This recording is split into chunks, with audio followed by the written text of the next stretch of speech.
kayo mang tumayo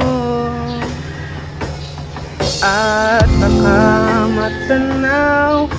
baka matanaw na nyo ang tunay na kalagayan ko.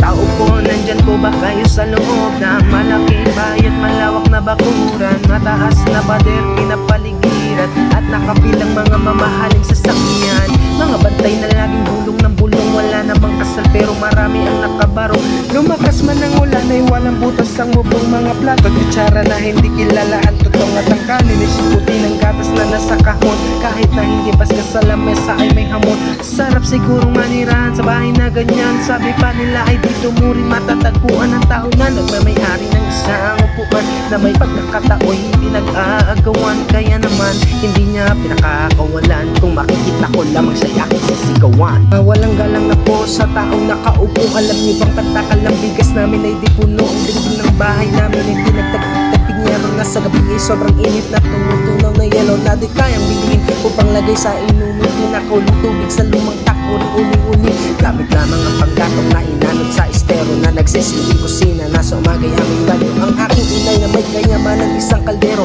na nagagamit lang pag ang aking imay sumweldo, pero kulang na kulang pa rin ulam na tuyo pasin, 50 pesos na sa maghabing pagkakasyahiling. Di ko alam kung talagang maraming harang o mataas lang ang bako doon nagbubulag-bulagan lamang po kayo, kahit sa dami na pero nyo walang doktor na makapagpapalinaw ng mata nyo.